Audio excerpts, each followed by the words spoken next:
Hello, everyone. I'm Dr. Nathan Jones, and I will be introducing and moderating our panel here on fentanyl and third generation gangs in Latin America.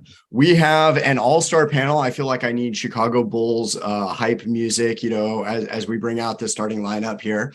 We have an all-star lineup here, and I'm going to go through and give a brief introduction before we get into it.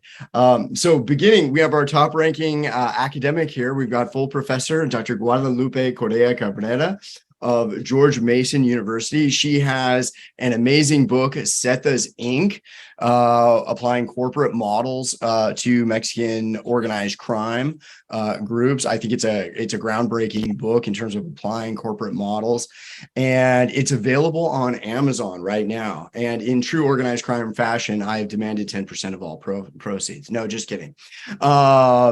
So we've got an amazing leading scholar, and then next we've got John P. Sullivan, who is our top practical I call him a practical academic.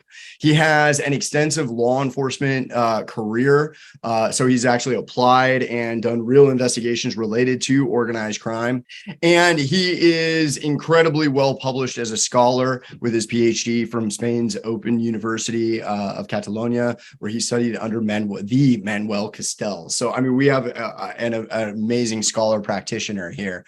And myself, Dr. Nathan Jones, I'm an associate professor at Sam Houston State University in security studies. I'm also a Small Wars Journal senior fellow, and John P. Sullivan is a driving force on that, and he is the driving force on that. He's a senior fellow there as well, and I'm also a non-resident scholar with Rice University's Baker Institute. And then we've got Dan Weisz Argomedo, who is an amazing brand new scholar. He just finished his PhD, so he is Dr. Dan Weisz Argomedo. Congratulations to him. And he just finished his PhD at UC Irvine, looking at the Mexican military.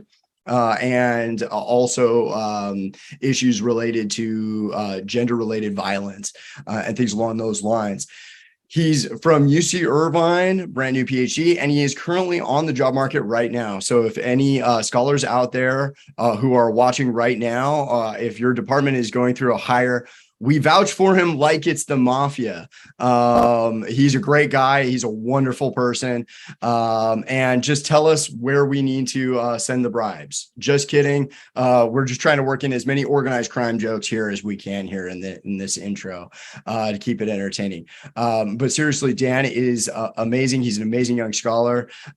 He's been writing for us pretty heavily with the Small Wars Journal as well, where he is also affiliated. And Dr. Guadalupe Correa Cabrera is also affiliated. She's also a fellow with the Small Wars Journal El Centro, which is the Latin America division. I'd like to say a brief word because that's how we, on this panel, we all know each other. That's one of our common links here is the Small Wars Journal. The Small Wars Journal was a website that got going in the aftermath of the U.S. invasion in Iraq, and it became very clear to many, for example, former Marines, that there wasn't enough counterinsurgency literature, that this was a blind spot. And so they started the Small Wars Journal website, and it became very influential. It's heavily read inside the military. It's heavily read inside the Pentagon, but it's open access, so it's heavily read by everybody who's interested in security issues related to small wars, insurgency, counterinsurgency. And John P. Sullivan and Robert Bunker made an amazing decision in the late 2000s, early 2010s there to start the Small Wars Journal El Centro division of the website, which was focused on Latin America and organized crime. And it has been a true boon to the literature. The open access nature of it is truly a labor of love. He's put in a tremendous amount of work on it. Since I've been a senior fellow, I've put in a tremendous amount of work on it. And I'd like to put that plug out there. We are now fully peer reviewed on the El Centro side. So if you submit directly to me or John, we will put you through a full peer review. We're looking for articles of about 3,500 words in length, and we'll put you through a fairly rapid but full and comprehensive peer review for your research, as long as it's related to Latin America, organized crime, and major security issues. So now that I've introduced and encouraged submissions, I want to do a quick intro of this topic, and I'm going to give a brief, and at some point I'm actually going to pitch to John very quickly, but let me give you a brief intro here. So we're here discussing fentanyl and third generation gangs in Latin America. And fentanyl is a new phase of the opioid crisis in America, but it is obviously a global problem with global supply chains that we need to flesh out a little bit here. So first, in the United States, we had doctors overprescribing opiates in the 1990s, and this became a burgeoning problem throughout the 2000s. People like Sam Quinones have written amazing books like Dreamland, really documenting the scourge of the opiate crisis here in the United States. And we have transitioned from heroin and plant-based drugs increasingly to synthetic drugs. We saw that transition with methamphetamines and pressure on Sudafed markets here in the United States, making it more difficult to produce domestically, and that being pushed down into Mexico, where large Mexican organized crime groups were actually able to produce it better and cheaper. Now we're seeing a move with opiates from plant-based opiates cultivated either in Colombia or in Mexico or throughout Latin America, more towards synthetic opiates, specifically fentanyl. That is the big one, but other opiate derivatives such as carfentanil and many others. And these are oftentimes brought in via precursors from India and China. They come into Mexico. The precursors are put together in labs at that point, and then it is trafficked into the United States. It's highly profitable. It's incredibly cheap to make.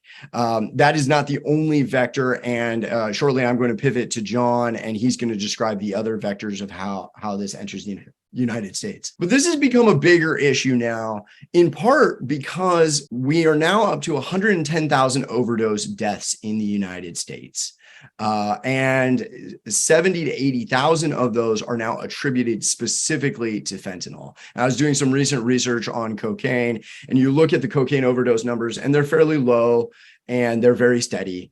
And then you see another number when you look at the CDC data, and it's cocaine mixed and cut with fentanyl at the same time. And you see those numbers doubling in recent years.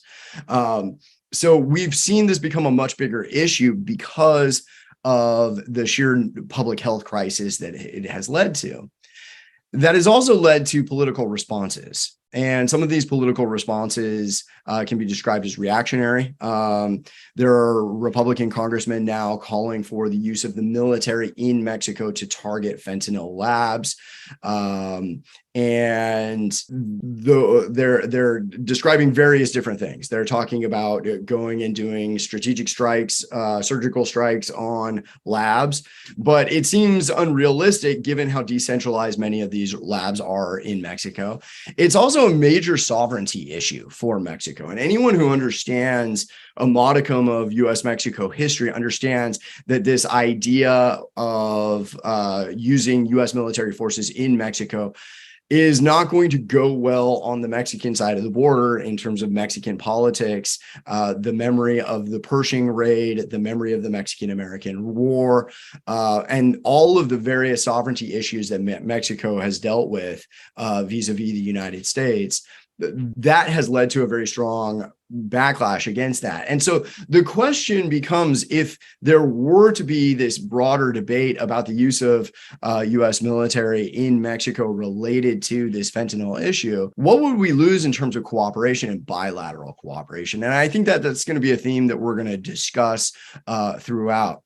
At this point, I'd like to do a quick screen share here and put up some slides and pitch it to John to give us a working definition of third generation gang literature. This has been around for going on a little over 30 years now. It has become an ingrained part of the literature. And since we're talking about it, it's good that we start with a working definition on it. John, why don't you start us off while I start pulling this up here? Sure.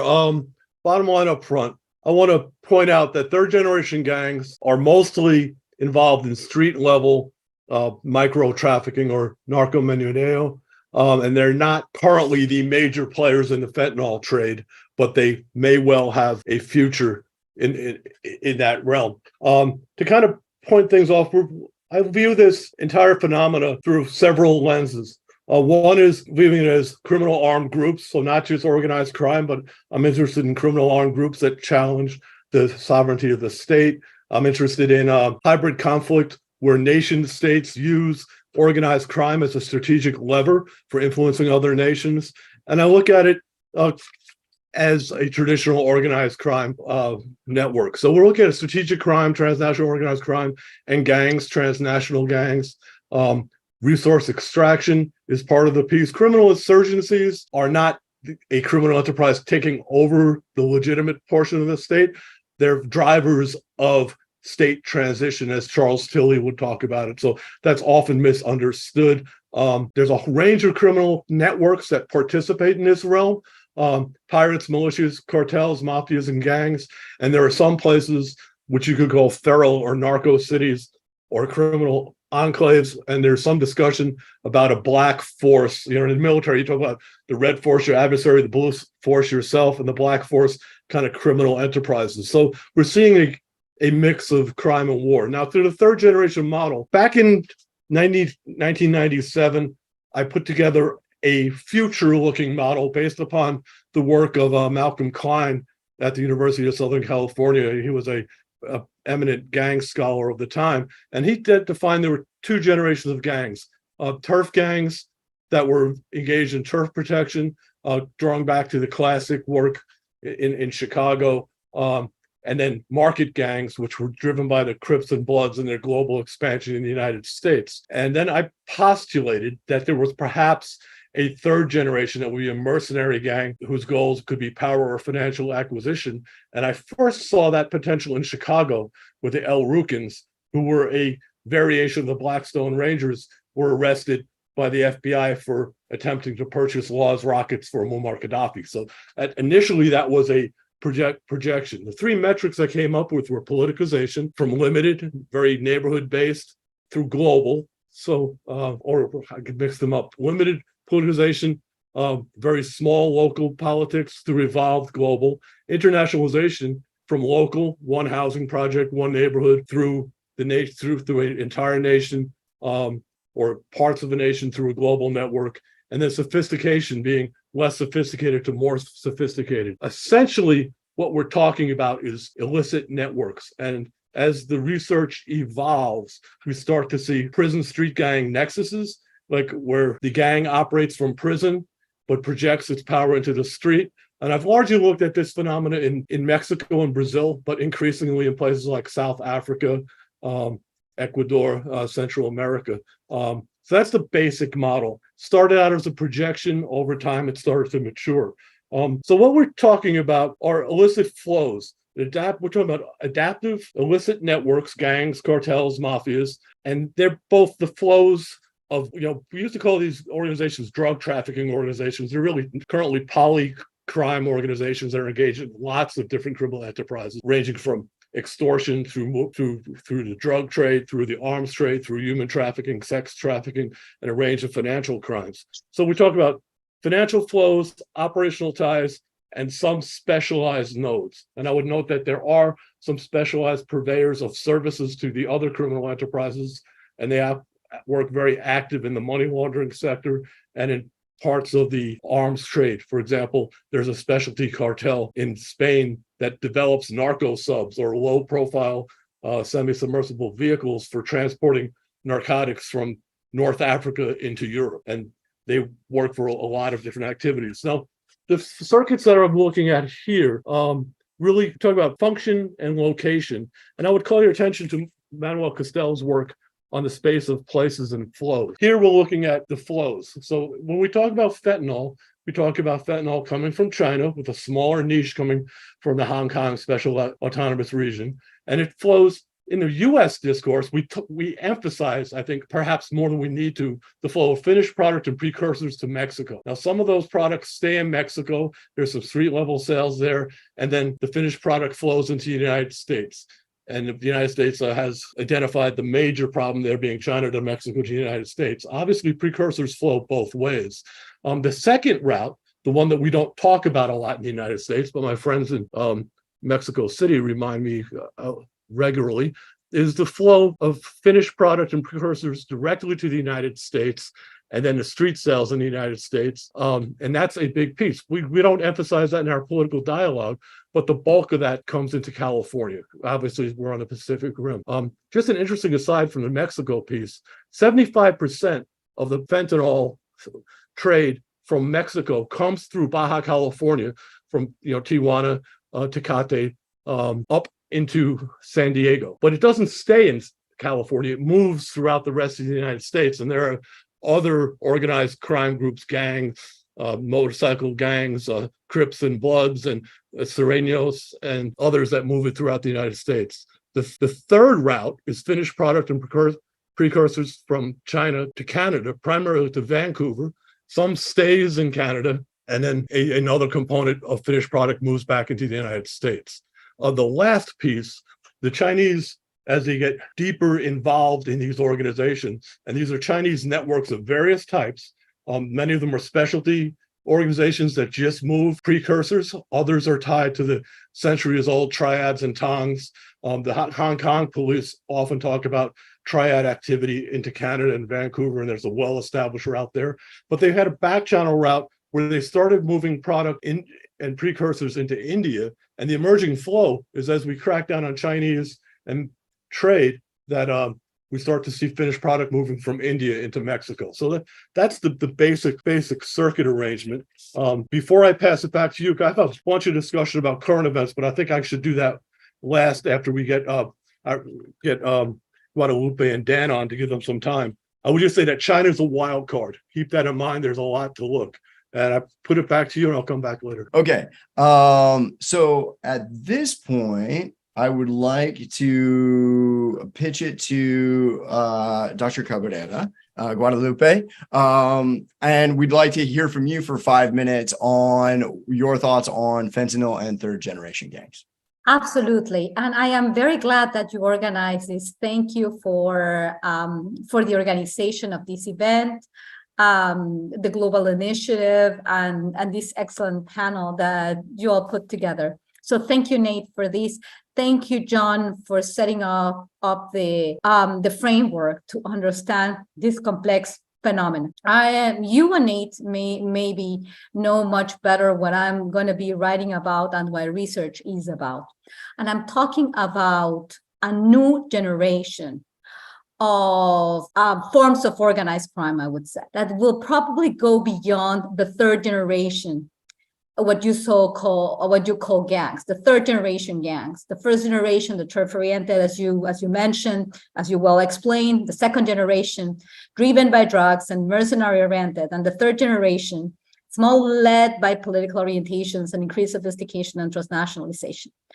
I am alleging that there is a new generation of cartels that has to do with the new framework incorporated by what we know as the Cartel Jalisco Nueva Generación. I know that Nate and I have been talking about that. I have read Nate's work, but I think that we need to incorporate further elements. Yes, you, Nate, and others have talked about illicit networks not necessarily gangs or cartels or criminal corporations, as I did in the book Los Zetas Incorporated. So I'm trying to explain the new configuration of organized crimes without the utilization of the word cartels or without the utilization of the word gangs. We're talking about sophisticated networks of actors or systems of different, I would say, networks. When we talk about systems, it's even more complex. It's not just transnational, but it's more complex. complex adaptive systems in the jargon, or the military jargon, I would say, that has to do with counterinsurgency, misinformation, the fourth generation things that focus on what the media is about, but it's not just that.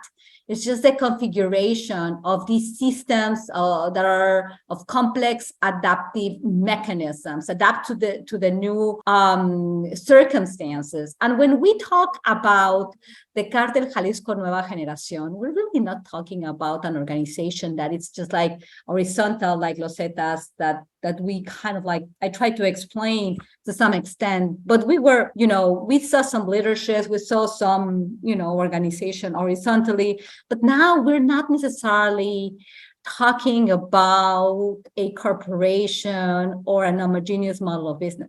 We're talking about systems that work in different directions and adapt to the new realities. And when a group call themselves Cartel Jalisco Nueva Generación, we don't have to talk about drugs. We really don't have to talk about drugs. The Cartel Jalisco Nueva Generación is present, for example, in the border of Guatemala and Tabasco, for example.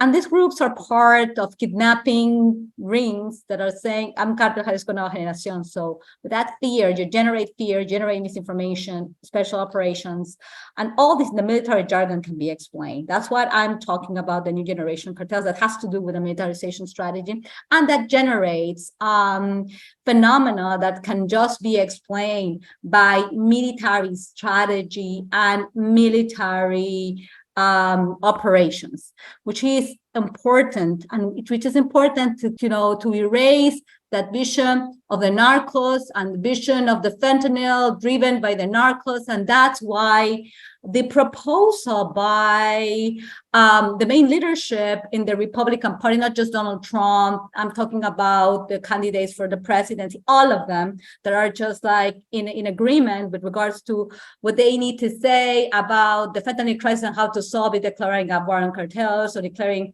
the cartels just before the war on cartels, which is like a very, it's idea that's based on an inaccurate conception of the criminal world in Mexico, south of the border. Because for the United States, drug trafficking, drug consumption is a national security issue. And when we are thinking about the security panorama in Mexico, we're seeing a very different thing. Not necessarily all the groups that we're talking about are cartels in the sense of drug cartels for the United States, where they don't even know how to conceptualize what we are going, what the transformation is about, and they are trying to declare a war on what? A war on networks that are formed by families, that are formed by actors that dedicate themselves to illicit and illicit activities. Yes, we need to understand this better.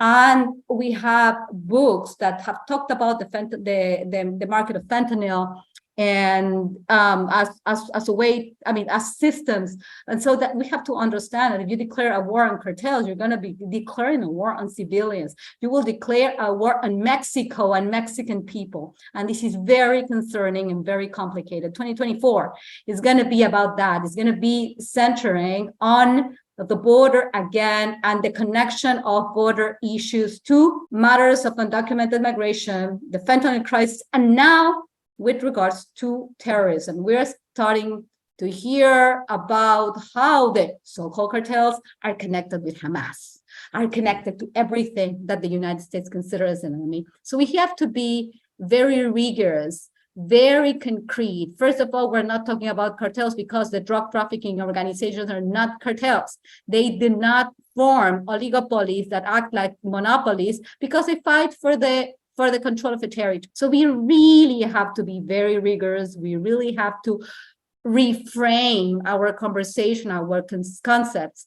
And now it's very difficult not to talk about cartels because everybody uses that term that is completely misused to express a very different reality. So we have to think about that. And now, in my perception, we have a new generation of gangs. We have a new generation of criminal organizations. We have to probably work on a new framework to understand what we are living together now because of the militarization of crime and because of the military responses to crime too, that generates complex adaptive systems. Thank you very much.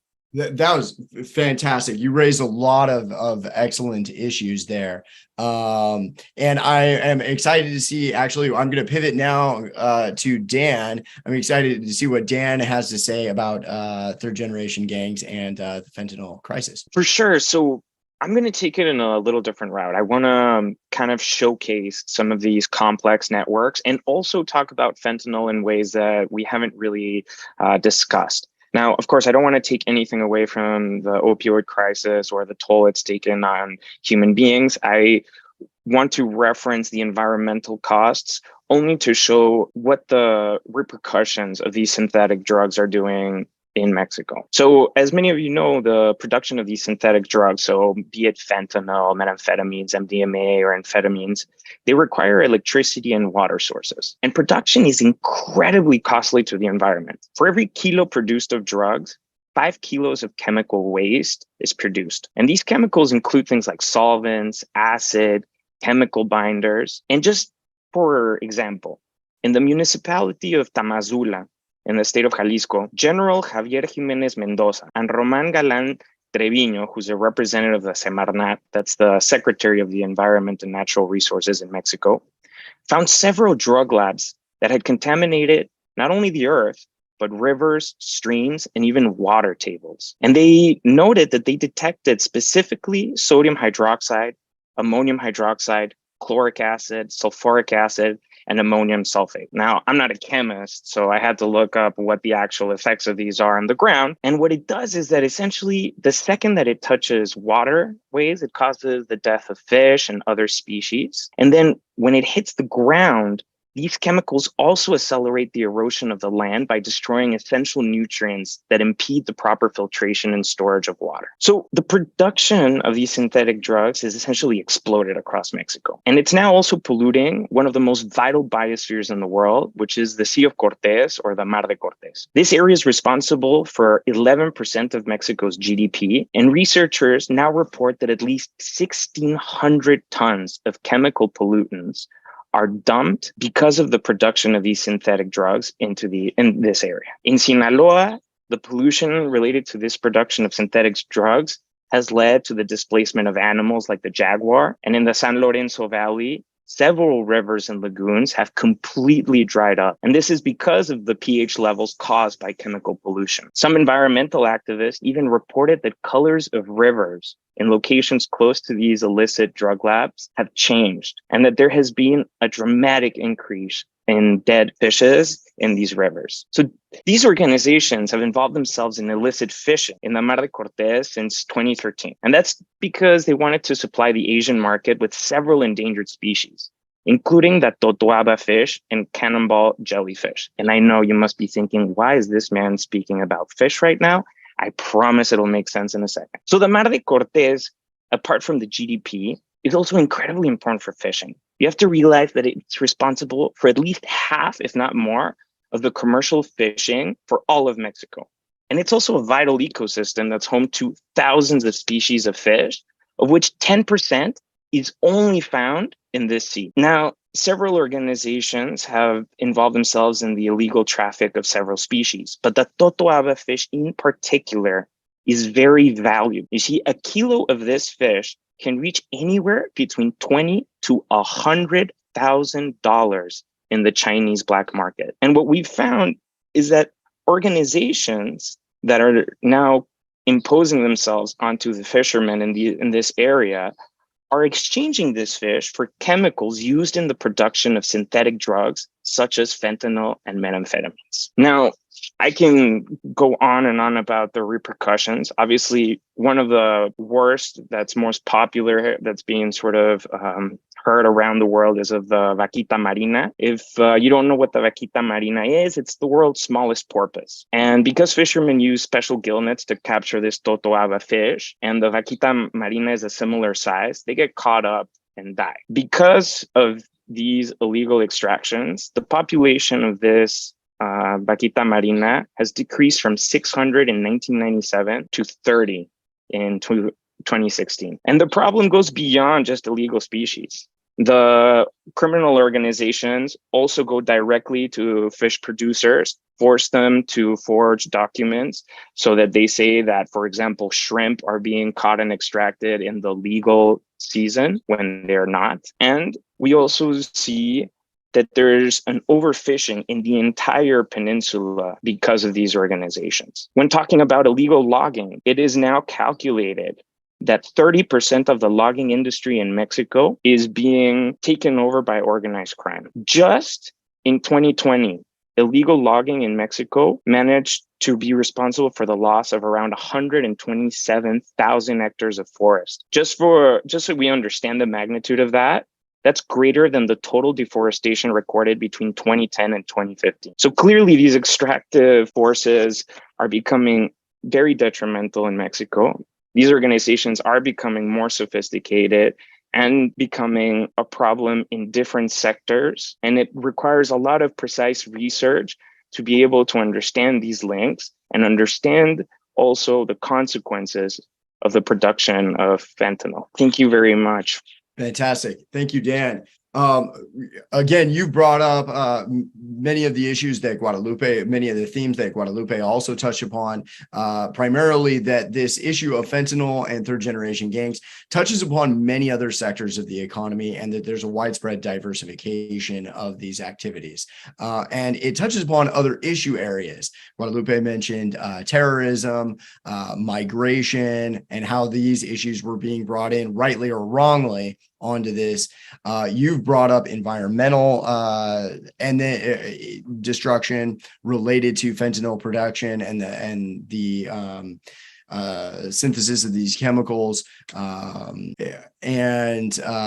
also the very fact that these are being traded directly, i.e., it's not just a money exchange. In some cases, it's a precursor exchange for these endangered species that are highly valuable. But all of this has organized crime as a common feature. And so this is where I want to pitch it to John. John, what are your thoughts on whether or not fentanyl will continue to be a major issue in the future, or is the common thread here really organized crime and these third generation gangs that you postulated in the 1990s? Yeah. That's the $1 million question. Let me try to hit this. And I'll hit fentanyl directly. The short answer is fentanyl is the current flavor of the day. It's not the only threat. The main threat from all varieties of organized crime is the corrosive corruption and erosion of state legitimacy. It's basically, we talk about the U.S. point of view, and I agree with Guadalupe, the U.S. militarization or desire for militarization to address cartels is counterproductive, not going to work, and doesn't really describe the situation. Where I would disagree is third generation gangs, I don't think are irrelevant. They're just one piece of the framework. And there are criminal armed groups that directly challenge the state militarily, and they need to be addressed. You see those certainly in Brazil with the PCC and the Comando Vermelho. Most of the gangs don't reach that level. In the fentanyl trade, they don't. In Latin America, the fentanyl trade is dominated by the CJNG, the Jalisco cartel, and Sinaloa. And the troubling link there is when they link with other enterprises. We're starting to see them link with the Sinaloa cartel, for example, with the PCC in Brazil, and they link into global illicit circuits with the Andrangheta. But when we talk about fentanyl, I think the criminal organizations are more important than the product they sell or traffic it, because they are polycrime organizations that are engaged in lots of things. But you also think there was an article Insight Crime put out a couple of days ago talking about the Latin American fentanyl market. There are two distinct market characteristics in fentanyl. One is legitimate pharmaceuticals that are diverted and trafficked by criminal enterprises, and the other are the illicit fentanyl that's built through that flow that I showed from China into Mexico, Canada, and the United States.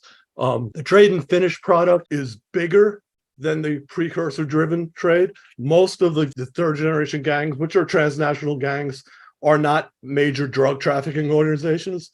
I think when people talk about MS-13, about an 18th Street or Barrio 18 as being drug trafficking organizations, they're not trafficking organizations, DTOs, in that classic sense. they're street gangs, either in the second or third generation, depending upon how you look at it. I'd say they're third generation transnational with political components, especially in places like El Salvador. I think we need to be concerned about other synthetics. Fentanyl, carfentanil, they're not the first. Most of your third generation gangs are very limited into the fentanyl trade. They're bigger into methamphetamine, MDMA, and other synthetics. And I think those will grow. I think the big ticket in Latin America now is the trade of cocaine and enabling the flow of cocaine through through West Africa up into Europe with the assistance of groups like the Ndrangheta. Other criminal businesses are as important. I think some of their other businesses make more money than drugs. Talk about migrant smuggling, talk about human trafficking in the sex crime type of business, talk about resource extraction. I mean, Dan hits the fauna piece. They're also engaged in illicit flora trade. The Amazon is like probably the hotbed of the next catalytic conversion of organized crime groups. 18th Street, we talked about them being mostly engaged in meth. MA, the Mexican mafia, I'd say the same thing. We are starting to see some criminal groups, particularly in Brazil, moving from just street level micro trafficking into broader trafficking. And just recently, I just got back from Brazil about a week and a half ago, spent some time lecturing to the military prosecutor there. We start to see both the PCC, the Primeiro Comando do Capital, and the Comando Vermelho, the Red Command, starting to move into the fentanyl trade. They're starting very small with that pharma piece, with the diverted legitimate pharma, but the earlier indications in a couple of the favelas, for example, Complexo do Mare in Rio de Janeiro, we see the Terceiro Comando Puro, or the third pure third command, actually just a series of arrests within the last 2 weeks, and not just the gangs, but the militias. And I think, interestingly, in Brazil, and this is a change I've seen over the years, the Brazilian law enforcement and judicial community is starting to see the militias, which originally started as police vigilantes, starting to see them just as another variety of organized crime. That's a sea change in how they've looked at things there. Up in the northern part of Brazil, the Family do Norte is also starting to be seen in the fentanyl trade, mostly micro trafficking, but starting to move larger. And there's a group down in Santa Catarina, south of Rio and south of Sao Paulo, a group called the Primeiro Grupo Catarinense, and they're a rival of the PCC, but they're engaged in the fentanyl trade. So it's mostly pharma fentanyl. There's not a significant local market in Brazil, but that's starting to grow. These groups I talked about in Brazil, they are transnational criminal enterprises. They operate in Paraguay. They operate in Venezuela. Chile is an area where we start to see some of the third generation gang typology strengthening. There's a group called the Tren de Aragua. It's what they call in Venezuela a mega banda. They operate from Venezuela all the way down to the southern cone, both sides, Argentina, but especially in Chile.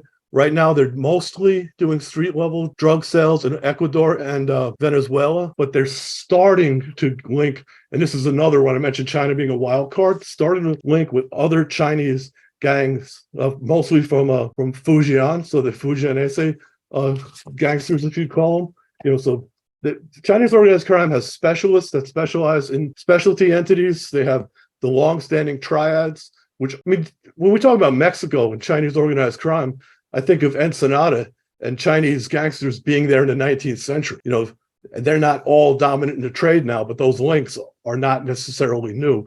China is moving its organized crime and other business interests heavy duty into Latin America. And so I'd say that's really a wild card. There's one group from Fujian called the Bang Clan. So what we see is this, and this is where I think Guadalupe and I come off on the same point. These are complex, adaptive networks with many components, and we simplify them in the United States and elsewhere by calling them just cartels. Well, they call themselves cartels, that's fine, but they're really networks. And the network is a combination, because we think we're going to put them all in prison and stop the gangs like they're working on in El Salvador. Well, you know what? prisons is where most radicalization occurs. The Camorra, the local mafia from Naples, where part of my family comes from, was founded in prison. The Barrio Azteca in the Texas part of the world was founded in prison. MA, which controls all the street gangs in Southern California to one degree or another, starts in prison. The PCC and the Comando Vermelho in Brazil start in prison and project force. So it's highly complicated. We oversimplify these. I often think of the third generation gang as the jumping off point from gang to a more sophisticated mafia. And I think Guadalupe and I agree with that. The question is, what does that look like? And we can't read the future, but we can see that this complexity is going to drive, our understanding of organized crime, national security, and hybrid threats well into the future. And I think I covered most of my talking point. Oh, yeah. Oh, fantastic. Sorry, I didn't mean to cut you off. Are you, you have more to go, or were you about to stop? No, okay. I don't know how much time we have left, but well, I think we've got about 5 minutes for discussion amongst ourselves before we want to open it up to anybody who's got questions out in the audience. Well, then let me bounce this to Guadalupe, because we agree in large measure, and I think there's really no disagreement on policy. But what's the nuance? What are the drivers from your perspective that we need to look at that causes the further evolution? Because in my mind, the groups that traveled from first through second through third generation always were influenced by their connection and alliances with other enterprises. And we often look at mafias as if they're unitary. When we talk about the 5 families in New York, well, the 5 families are composed of dozens, of smaller cells, gangs, crews, cliques, whatever you want to call them. They call them different things in different places, but they're composite. They're networked organizations, and they often rely on corrupt state officials to enable their activity. So what do you think? And I know you're working on a new book on this, but what do you think is our prime driver we need to look at? We need to stop focusing about drugs only, because that kind of obscures our understanding of the local dynamics of these groups. And this is why, for example, a number of journalists have asked me why, if Andrés Manuel López Obrador has changed his approach to fighting organized crime, but he continues militarizing. We have to understand also that this is a cycle that is a nonstop cycle of militarization. I think that with regards to these, we don't involve necessarily how state forces operate here. With this, it's a not ending fight between or plight between state forces and what you call gangs. And there are different phenomena that we don't separate very well. Not everything that we're talking about is transnational in nature. And this is important. I mean, for example, the Barrio 18 and the Mara Salvatrucha, the MS-13, in the Northern Triangle, they extort people in the Northern Triangle. And there is a transnational component, but we have to, separate it from the local and the national phenomenon that's basically local. And that's something that the model does not explain, or the third generation gang does not explain, because the militarization per se has... Guadalupe, I have to disagree. It does, but it's not in one writing. It's in multiple writings over 30 years. That's right. The local component is actually present in the first and second generation gangs, but they don't go away in the third. But in the third generation, you kind of do not incorporate the state component here. And for example, it's just much more complex, and the complexity has not been captured by this third generation gang model, because what we're seeing and we're observing in Mexico is kind of the involvement and the multiplication of the military model to deal with this as a response to the militarization. There's the militarization of the model, then it has a military response, and then the complex adaptive systems, and then the military response. It's a non-ending problem that we have not explained with the third generation gang. It's one and then the other one, and it's kind of everybody's militarizing itself in a non-ending cycle of violence and confrontation. I agree, but the the militarization is separate than the evolution of the criminal enterprise. It's the state response. And militarization, why is militarization happening? It's happening because of endemic corruption and the state inability to effectively do police reform over years. John, but the involvement of the military, and this is something important, there is an allegation that the Secretary of Defense of Mexico, General Cienfuegos Cepeda, and also Genaro Garcia Luna were part of this conspiracy to traffic drugs or allowing the gangs or the groups that traffic drugs. So this model does not capture the involvement of state forces, and we're talking about a state that becomes a criminal state. So this complex adaptive system live off of the state, and this is paramilitarization model is not explained by this because they don't act by themselves. I agree, but I think you need to read more of what I've written because I have directly addressed that in many of the third generation gang works. Yeah, but now it may not be discussed. Part of this. This fits the model, and this is central. And in your model, that is kind of like a consequence of these transnational and the corruption per se. But this is part of the criminal model, and this is why there are complex adaptive systems.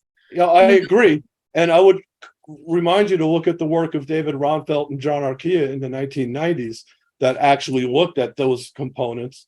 I'd look at the work of Manuel Castells that looks at those components, and I'd say that third generation gang theory is only one of an interlocking set of theories. And if you look at the discussion on criminal insurgencies, I think that fills in the piece. But I think you're absolutely right. Corruption is a driver. Impunity is a driver. And I think I'll send you something where I specifically pull that out that you may not have read. And it probably reminds me I need to get it again. I think it's a fourth generation model now. Why? Because we're talking about a military model that is based on propaganda. It's based on special operations. That is kind of like also utilizing the media and elements that have not been incorporated into the third generation gang model, in my view. I hear you, but I'm saying that it is there. But it's more broadly expressed in the criminal insurgency literature and in the hybrid threat literature. But, I take your point. And I think the points you're talking about are very important. I think that they're more present in the model of third generation gang than you may have seen. But I think you're right on emphasizing those pieces. There's something more complex. The complexity has to do with models of, I don't want to use this word, but it's about when you talk about the complex adaptive systems and you talk about the what's his name when you talk about like how the different insects work, like in a oh my god, I forgot this word. That's Mergy. Which Mergy? No. When we talk about how the bees act, and that has been used to talk about the migrant caravans because of the militarization of the strategies to deal with migration. I've never used that. I think what you're talking about is more of a full channel network, which I think network theory, when blended with criminal insurgency theory and third generation gang theory, hits it. But I think you're right that demilitarization is a consequence of criminal insurgency more than of gang evolution, but the two complement each other. Can I ask you a question? Would you both agree that there's some sort of symbiotic relationship between the military and these gangs? Well, there's a symbiotic relationship between organized crime and the state. There always has been. The question is, how does it express itself? But I think that the militarization of, operations to deal with drug trafficking, and that started with Los Zetas, because it was not Los Zetas and the response of the state. It was the response of the state because, with Operation Operación Sellamiento, and you sent the Policía Judicial Federal to the border. order. And then Ociel Cárdenas meets Arturo Guzmán de Sena and its guys that were trained in special operations and counterinsurgency operations in the South. They were already responding to a paramilitary police model. So, I mean, that is what I am saying, that this is taking us to a new thing that has to do with systems that are not explained by the third generation gang model, in my perspective. Yeah, and they're not. They're more in the criminal insurgency model than a third generation gang. But militarization, first of all police organizations have a root in military service. Believe me, I was a cop for the years. I think the problem in Mexico is, and other places in Latin America, particularly those that embrace the mano dura approaches, they over-militarize. They bring in the military because they're less corrupt or perceived as less corrupt, but they're not necessarily suited for policing. I think the failure there is a failure of police reform, because police reform has been a perennial problem in Mexico and in other parts of Latin America. But what happens is that the militarization or paramilitarization of the model, the criminal model plus the responses or the continuation, this creates what is called swarming. And then when we see that, we see that all these groups act in a certain way that reproduces the model as an insect or as these systems that are very, very complex and cannot just be explained by focusing on corruption or focusing on transnational or focusing on the local I was talking about all these elements, but combining all these elements together, this complexity goes to an extent where whatever you do is not going to stop the homicide rate. And this is exactly what is happening in Mexico. And this is what people are asking me, why the homicide rate continues growing. Well, a little bit decline, but that doesn't count. It's a trend that goes up. Why does this happen? Well, I would argue it's because the state, swarming is either an operational approach or a tactic. Swarming occurs in many ways, and Ronfeld and Arquilla did a lot of work on swarming in addition to their work on networks. I think you're right, but by your definition, you'd be saying that networks are a wicked problem that are insoluble and you can't solve violence. I don't think that's true. I think what we're seeing is the result of state transition, where organized crime is changing the nature of the state, and that's Charles Tilley's work, seen through the lens of my research and others. But this is the equilibrium between organized crime and the state has perhaps broken in places like Mexico and El Salvador and Brazil, but that doesn't mean it's not going to reset, and that doesn't mean it can't reset. But I think you're right. If you use militarization as the only means of resetting it and take out the other social goods that need to be there, you're not going to be able to get there, because there are other components of development that need to be included. I think, for example, to look at, and I'll close it real quick, looking at Brazil as opposed to Mexico, I just yesterday reviewed the movie Tropa de Elite, or Elite Squad, looking at a militarized response with the BOPE to the CV in Rio de Janeiro. And I would argue that the UPP, the Unidades Pacification, were a better model. So I think there's some need to blend criminal justice, policing, and social services and economic development to be able to cope with the change. And that's where the next theory needs to come up. I'm going to take this moment to chime in here, because we have exactly 8 minutes left in our panel. And so I want to check with Ana Castro, our moderator here, to see if we have any questions from our audience on this. And if there aren't any, I've got some for everybody, and a couple of themes I'd like everybody to give a quick comment on. Ana, do we have any questions from the audience? No, Nathan, no, we don't have any questions, and you have 15 minutes. Oh, we have it. Well, okay, we've got a full 15 minutes. Okay, I chimed in a little bit early. Okay, well then, now that I've got and I have a question as well. Okay. I just want to raise 3 issues that I see as coming up in these issues. One, what to do about international regulation related to fentanyl. We've had great success in setting up international conventions like the Montreal Protocols on regulating CFCs. Could we do something related to precursors for fentanyl, or is this a much more challenging problem because of dual use and perfectly legitimate uses? Also, state capacity. State capacity seems to be an issue that we keep coming back to. That seems to be a common theme here. And then also, is AMLO right? Is there something wrong in the United States of America in terms of our consumption of drugs? We seem to have an appetite for drugs that seems to be very, very high. And we're not doing very much on demand reduction, despite the fact that RAND studies have told us for decades that it's 7 times more effective than interdiction and militarized strategies. So I want to pose these questions back to the panel. Does anybody want to chime in on either international regulation, state capacity, or demand reduction or harm reduction? I'd say let Dan go first, and then Okay. I got some thoughts on integrating intelligence and harm reduction into operational policing that I think have been missed. But fair enough. I'll you know what? I'll take the state one because I wanted to make the point that I do believe that with all of these, well, at least with the extractivist nature of these gangs that we are seeing an opportunity for the Mexican state to regain legitimacy. This is a problem that can be resolved through proper investigative work. It is a good way to regain the trust of citizens. You're talking about not only polluting their communities, but also an extortion rate that has caused the inflation of food and beverages in Mexico by several percentages. I think the latest estimates were between 20 to 40%.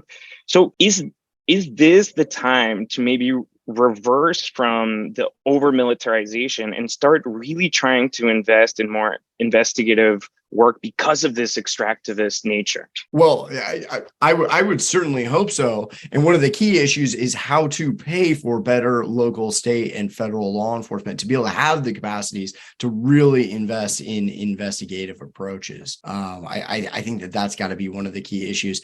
And, John had just mentioned that he was interested in talking about intelligence as it applies to this. So maybe this is a good place for him to chime in on the role of intelligence. yeah, I mean, this is we don't have enough time. We could go for months on this because I think these are complex intersecting problems, and there are multiple facets, and they get in the political discourse simplified down into one thing, like police reform.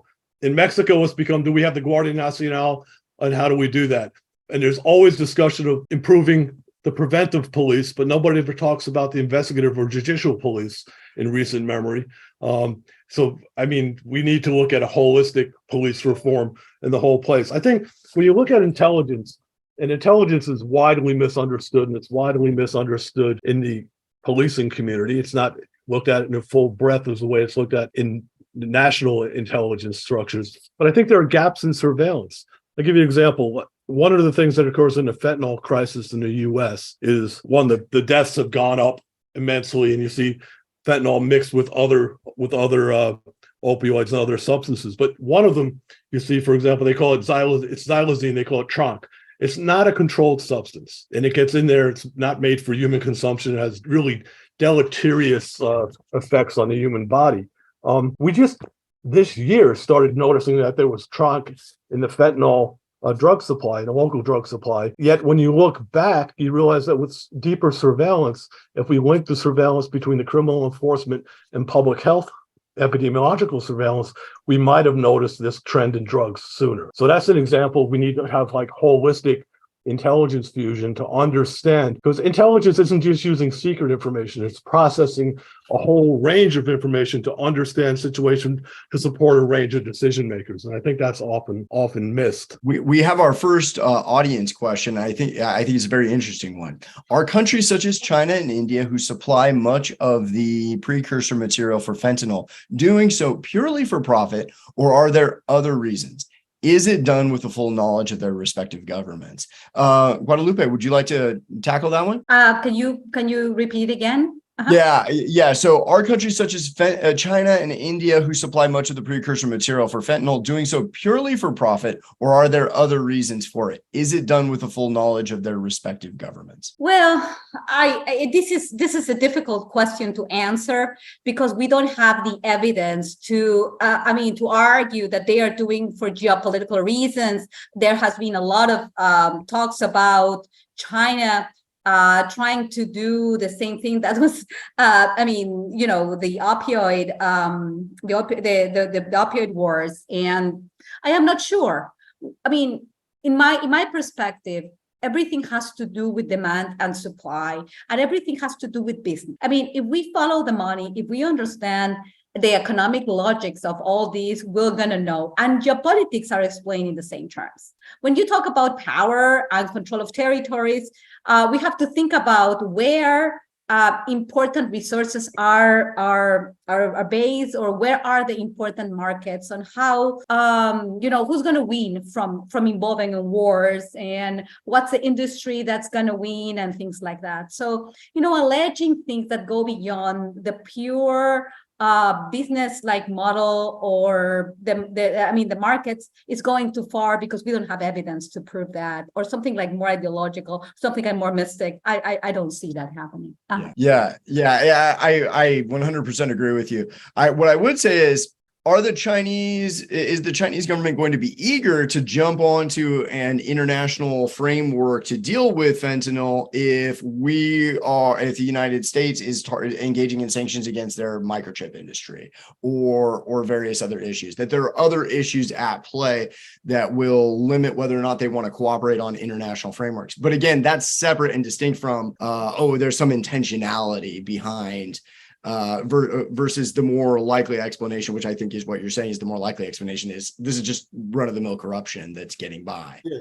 Well, Nate, one of the issues on this, and it's in hybrid warfare discussions, there's discussions of nation states using strategic crime as means, and that's not unheard of. And the Chinese have played in those arenas. Are they using fentanyl as a direct wedge to pay us back for the opium wars? That would be very hard to prove. But you have to remember, we look at it as China's as one giant unitary state with all actors. We forget that there are principal agent phenomena occurring in here. And I mentioned like Fujian organized crime. Well, you know what? China's got multiple organized crime organizations. Many of them predate the People's Republic of China. There are fissures within the People's Republic of China.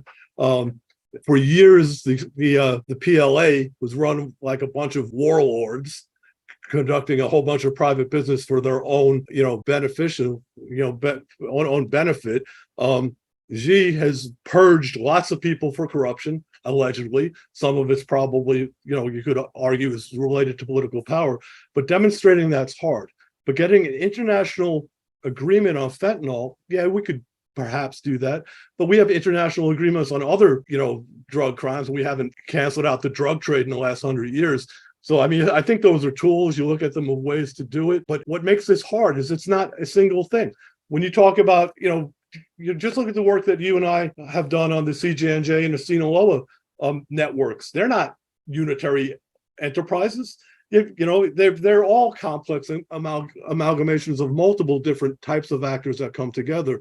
So when you add states are just another part of that equation. But there is discussion specifically. There was a book that was written by a couple of Chinese colonels about 25 years ago. It seems now 25 years ago, called Unrestricted Warfare, where the Chinese were thinking conceptually that part of their doctrine might include things like strategic crime. Does that mean they're doing it? It means that's something best discussed by intelligence organizations like the Five Eyes. And not in a public forum. But I think there's certainly things to think about. Okay, we've got about 5 minutes left. So I think this is our time to start thinking about concluding thoughts here. And so the primary concluding thought is, where do we go from here? And that's the question I want to pose. What can we do about third generation gangs, about this fentanyl issue, about this networked phenomenon of organized crime going forward? So I'd like to start with Guadalupe. Why don't you go ahead? Well, how can we think about this, which is very, very important. I believe that the narratives matter. And I think that we are now focusing our conversation on fentanyl, drugs, geopolitics, the role of China and India, and we are driven by the narrative, electoral narrative in the United States, and we need to separate the analysis in order to formulate a better question, right? What the fentanyl crisis is about and what is driving the fentanyl crisis? Who is producing the synthetic drugs, and where are the synthetic drugs really coming from? Are they all coming from Mexico, produced in Mexico, from precursors in China? Or is that half of the story or a third of the story? Because when there is demand, there's going to be supply only. And we need to understand also what caused this fentanyl crisis in the first place, and what is the role of the pharmaceutical companies, and what the pharmaceutical companies have caused in this crisis too, and how harm reduction, we didn't deal with the harm reduction strategies that are touted as the main thing to deal with the fentanyl crisis, or the more humane, or addressing that, these focusing on human rights. I am not sure that this is true, but we don't have time to address this complex issue. But I think we have to go part by part, and we have to formulate questions that in a very different way, right? Not connecting the guns and the fentanyl, because there are more players. And there is something that can be explained in the United States and not needs to go to China or Mexico. Yes. Okay, so I'm going to pivot that same question. Where do we go from here to John? We've got about 1 or 2 minutes, and leave some time for Dan here. Yeah, no, what I'd say is we do need to separate the different parts of the equation. I think the flows I showed, which come from congressional testimony I gave with Dr. Bunker a couple of months ago, derived on DEA data, show that it's not primarily just the China to Mexico to US route, that there are other routes they need to be accounted for.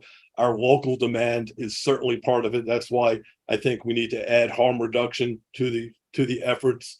And absolutely, there are global geopolitical pieces. There always are, because it's, when it comes down to whether you're talking about organized crime of which variety, mafias, gangs, cartels, triads, there's a component of power related to that. Is it over electoral power? No, but it is power, and it certainly plays in the territorial gangs in Brazil. And I think we do need to look at Mexico differently than we do Brazil, differently than we do Central America, the Northern Triangle of Central America. Even within the nations there are different permutations. Within the United States, there are different permutations, but these are at core transnational global illicit flows that work in a global illicit political economy. What Niels Gilman once called deviant globalization. That's part of the state change that comes. So you have to break the components apart to look at individual solutions for different pieces, but you have to pull them back together to look at the macro level as well. And that's very hard, and that requires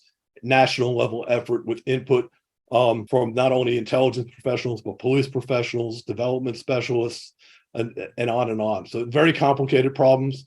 I think it's clear, however, that the narratives, and Guadalupe, you're right, narratives are key to how we understand the phenomena. Disinformation is key to how we understand it. And there's lots of disinformation being used to further all different types of agendas. And, that's going to be hard because we don't have a unitary single voice.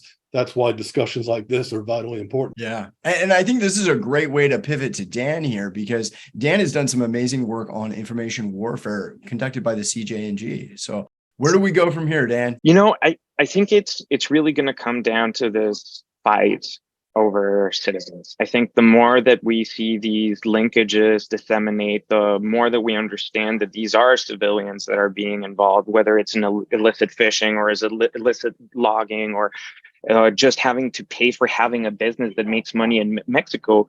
We need to understand that these linkages that they're having with organized crime are starting to outnumber the linkages that we have with a state that can be there for them and give them the adequate supplies and resources that they need. So unless the state understand that it's in a fight for its life against these cartels to regain these community links and start to really work with communities in Mexico to regain trust, we will not be able to succeed. Yeah, that is a fantastic point. During my field work in Mexico, that was one of the key things that I found, was that it wasn't just that organized crime was coming in and extorting. In some cases, they were providing protection, but not from their violence, or street violence, but protection from law enforcement itself, protection from the bribes that would be charged by law enforcement itself, the extraction of the state apparatus itself. And that was one of the key grievances, if we look at it in a criminal insurgent perspective, that organized crime was stepping in and remedying it. And that was a dangerous thought. So we are out of time here, and I think we've covered this topic very well. We've hit on demand reduction, state capacity, international regulation of precursors, third generation gang, complex adaptive systems. We've covered myriad issues, but our time is coming to a close, and so we've got to wrap up and bid everyone adieu. So goodbye, everyone.